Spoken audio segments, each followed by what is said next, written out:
참으로 복된 주님의 날입니다. 주님의 위로와 평안이 우리 교우들에게 충만하시기를 주님의 이름으로 축원합니다. 기본으로 돌아가자 지상 명령에 관한 말씀을 나누고 있습니다.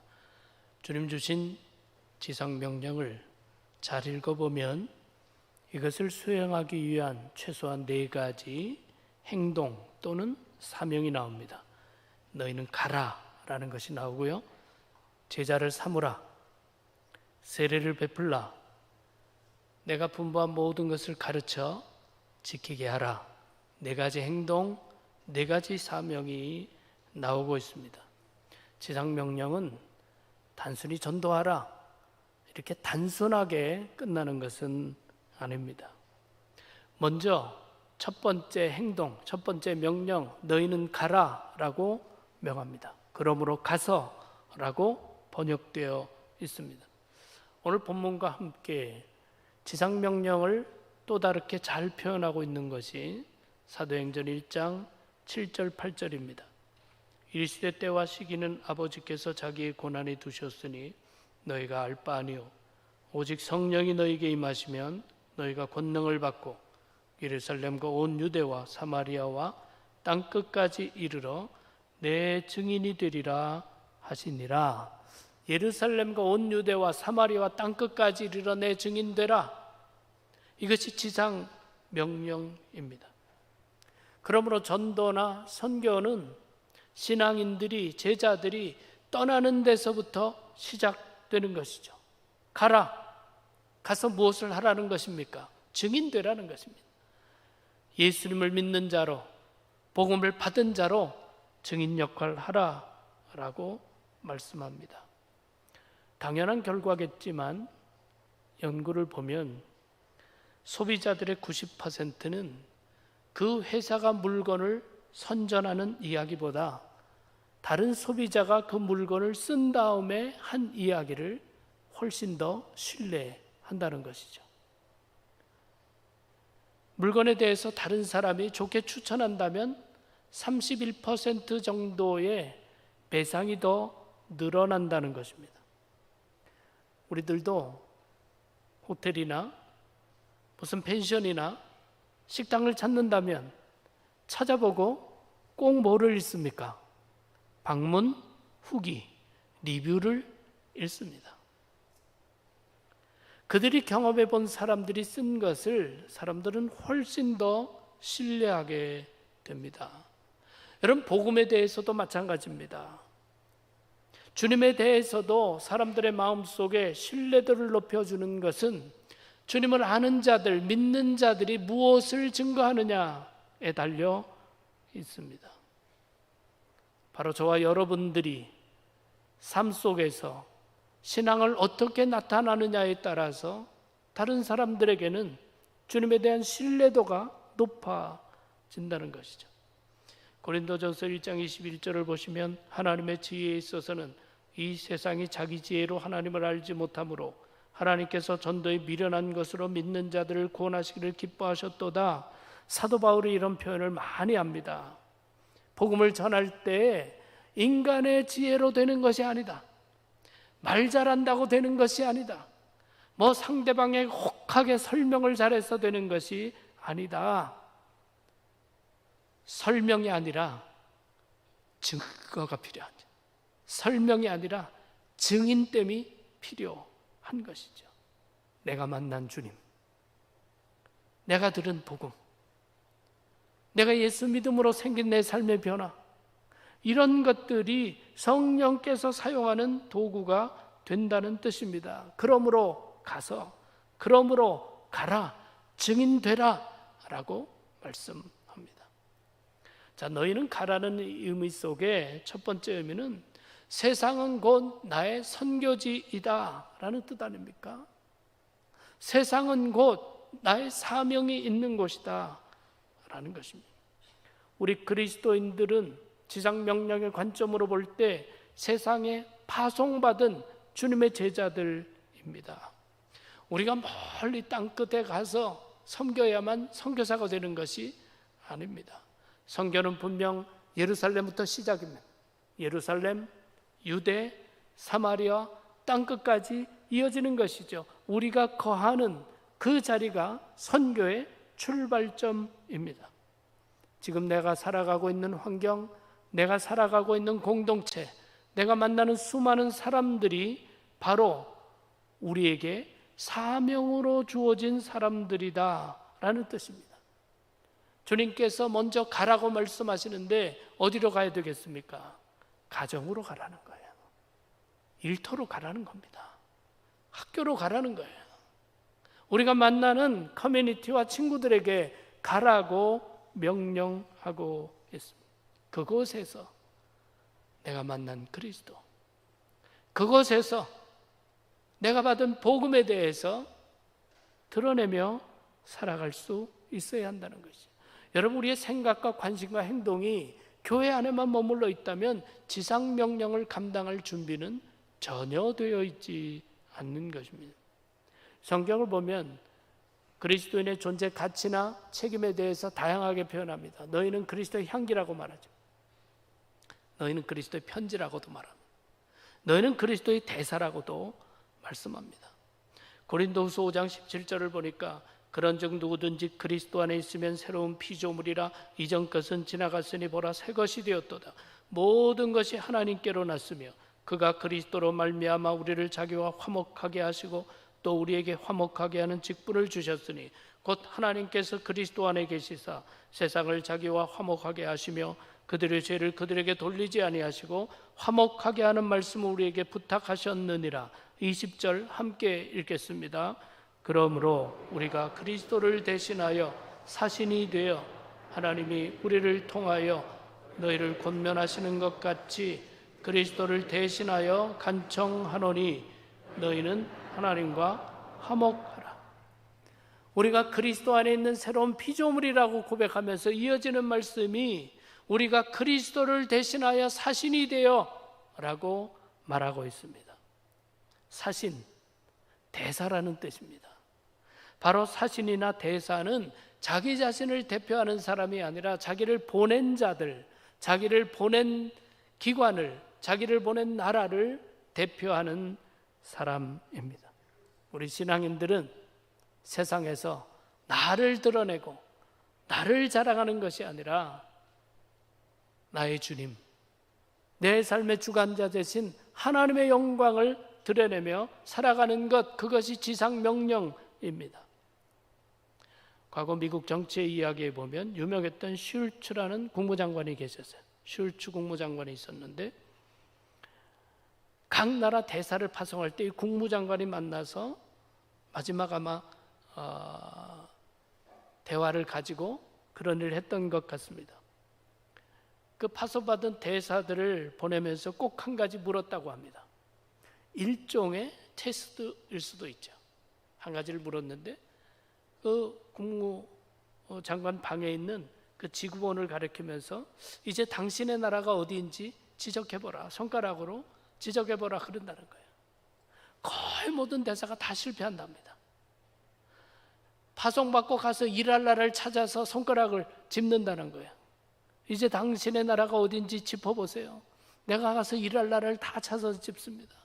그때 국무장관이 당신이 어느 나라, 당신의 나라가 어디인지는 파송받은 나라가 아니라 이건 미국입니다. 파송받은 나라입니다. 그걸 잊지 마세요. 여러분, 얼마나 중요한 얘기입니까? 정치 체제가 다르고 서로 때때로는 적대국일 수도 있고 다양한 문화권에 있지만 당신을 파송한 나라가 어딘지 분명해야 대사 역할을 감당할 수 있다. 맞는 이야기죠. 우리 그리스도인들이 살아가는 세상은 교회 안의 정서와 같지 않습니다. 교회 안의 문화와 같지 않습니다. 교회가 추구하는 것과 같지 않습니다. 그러나 우리의 우리됨이 바르게 되려고 하면 나의 주인이 누구신지, 내가 누구를 세상에서 대표하고 있는지를 분명히 알아야 한다라고 하는 뜻이죠. 가정으로 가고 학교로 가고 직장으로 가고 친구에게로 갈 때 내가 누구를 대표해야 하는지, 바로 주님께서 지상 명령을 통해서 그리스도인들에게 깨우쳐 주고 있습니다. 이게 어떤 차가 가는데 바로 뒤에서 그냥 바짝 붙어가지고 아주 그렇게 따라오는 차가 있어요. 종종 보면 그렇게 아주 성질 급하게 운전하는 분들이 있습니다. 근데 이 앞에 가는 차가 이제 노란불이 되고 빨간불로 바뀌니까 그 신호등 앞에 섰어요. 그러니까 따라오던 차가 흥분해가지고 화가 납니다. 막 차가 들썩들썩거리고 창문 열고 손가락질하고 욕하고 난립니다. 너무 흥분해가지고 자기 옆에 경찰차가 있다는 걸 몰랐어요. 그 경찰이 이걸 보고 있다가 이건 분명히 문제 있는 거다. 그래서 그 차를 불러요. 그래서 면허증 달라고 그러고 조사를 합니다. 다 조사를 해보더니 다시 면허증 주면서 미안하다고 이제 가도 되겠다 그러더라는 거예요. 분명 경찰은 범죄자일 것이다라는 확신을 가지고 했는데 범죄자는 아니었대. 성질이 좀 그런 사람이지. 그러면서 경찰이 하는 말이 당신 차 범퍼에 예수님이라면 어떻게 하실까가 붙어있고 물고기 그림이 붙어있기에 이 운전자는 분명 훔친 차를 지금 몰고 있다라고 생각했다는 거예요. 그렇지 않아요? 예수님이라면 어떻게 하실까 붙이고 그렇게 성질 다 부리고 그렇게 화를 내고 어울리지 않는 거죠.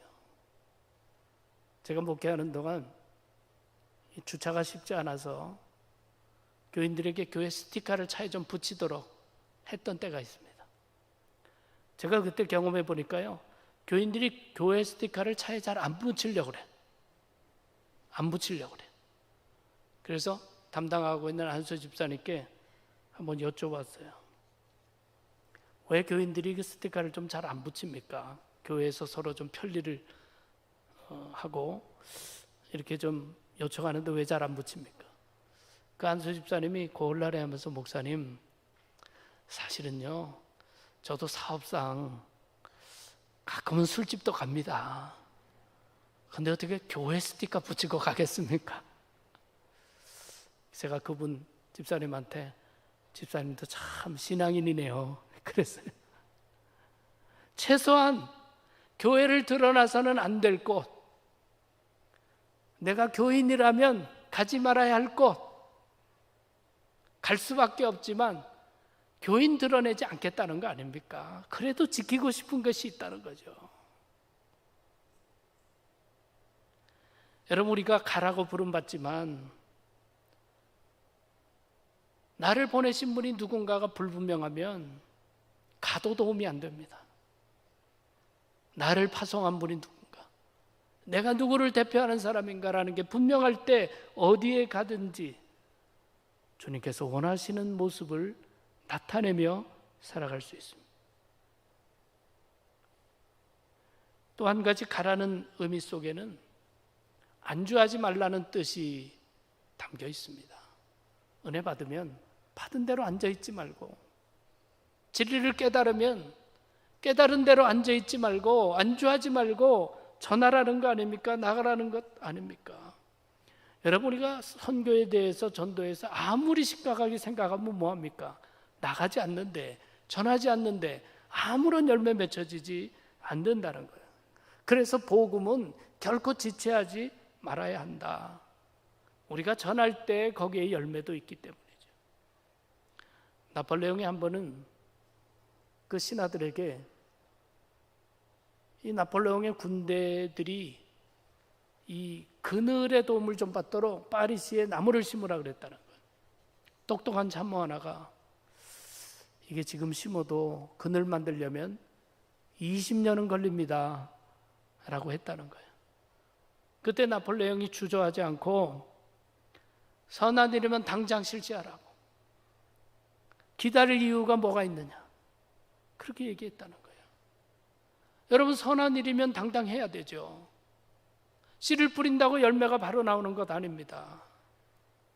그런 면에서 주님께서 우리에게 맡기신 것들은 지체하지 말아야 한다는 것이죠.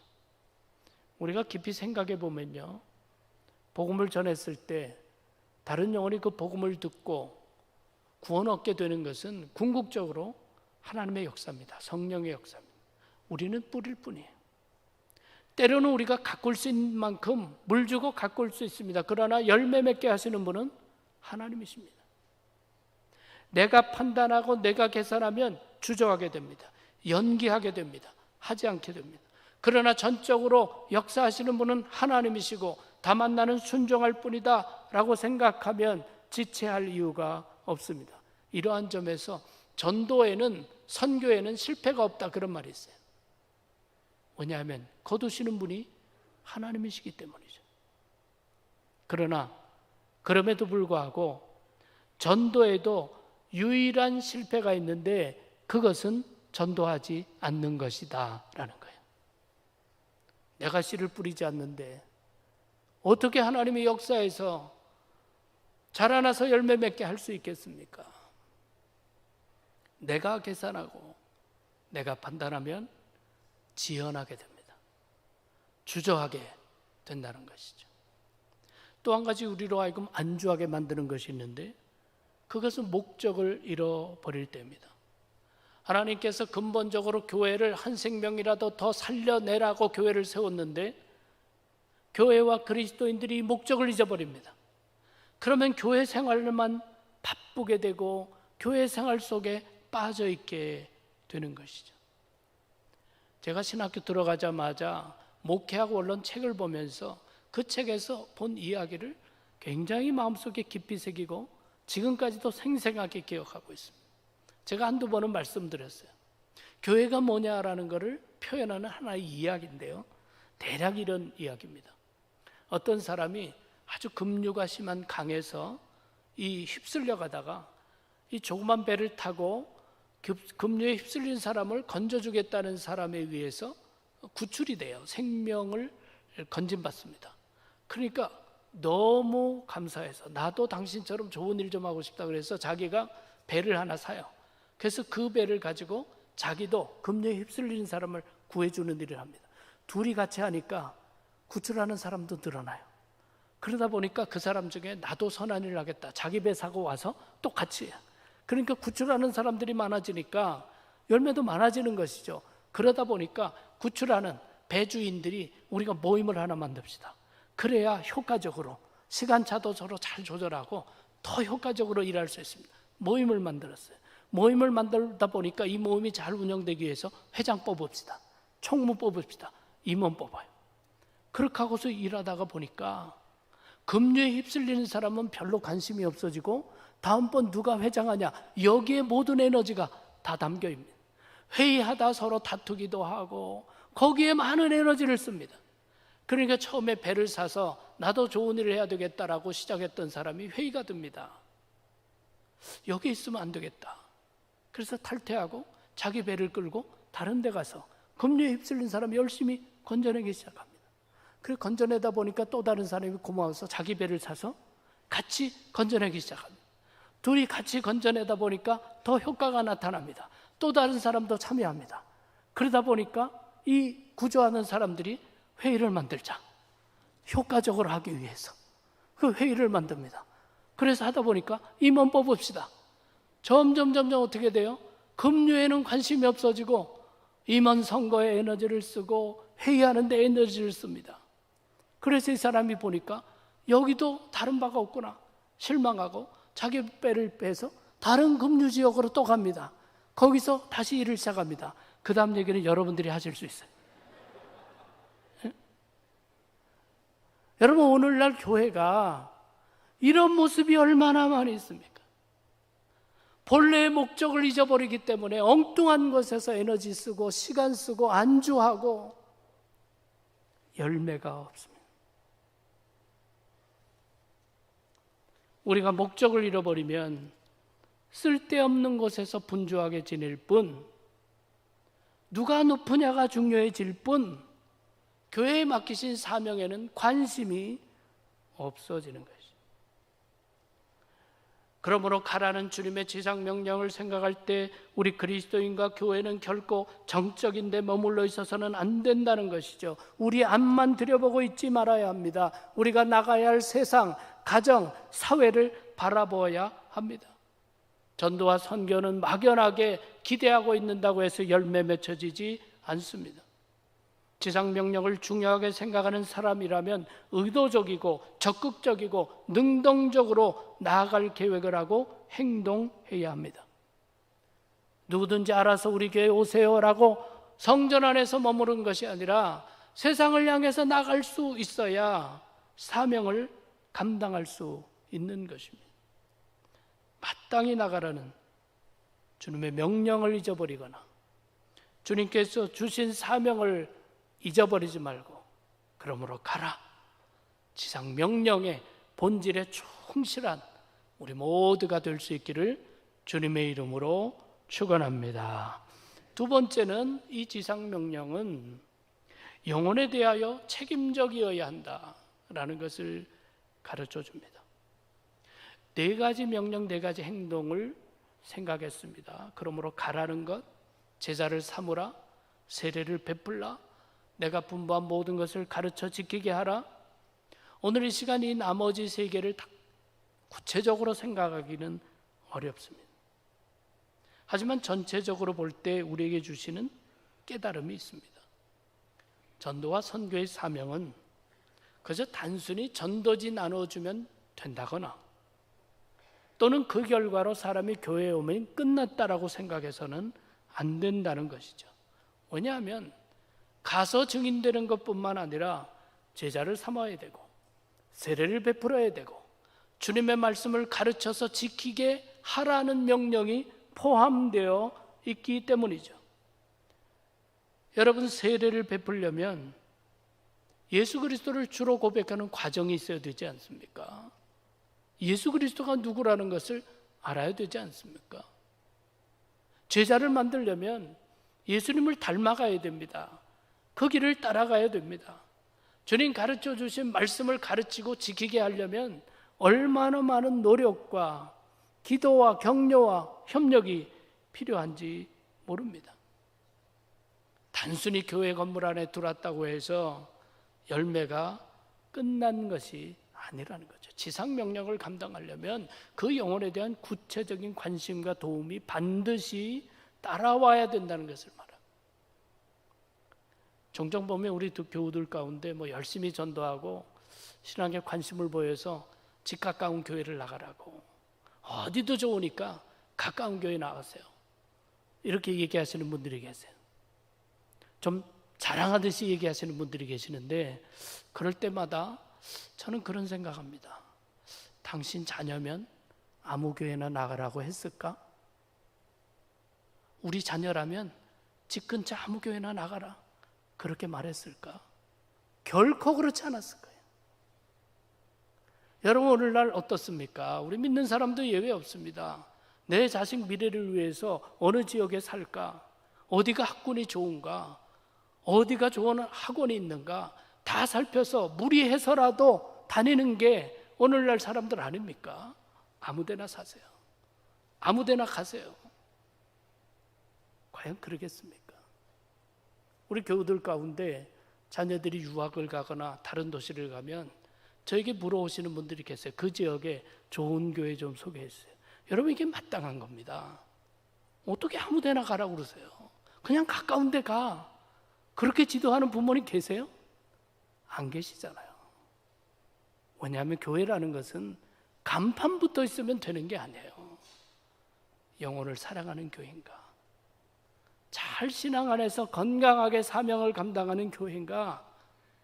우리의 삶을 맡길 수 있는 교회인가? 그 공동체를 살펴야 하죠. 요즘엔 교회 간판 붙여놓고 이단 노릇하는 데도 얼마나 많은지 모릅니다. 우리가 바라는 것은 아니지만 사명에 관심이 없고 분규하고 다투고 누가 높으냐 갈등하는 교회가 한두 교회가 아닙니다. 그렇다면 진정한 제자 되기 위해서 아무 데나 가세요. 그렇게 무책임한 것이 어디에 있습니까? 여러분, 왜 양육이 중요합니까? 왜 섬김의 본이 중요합니까?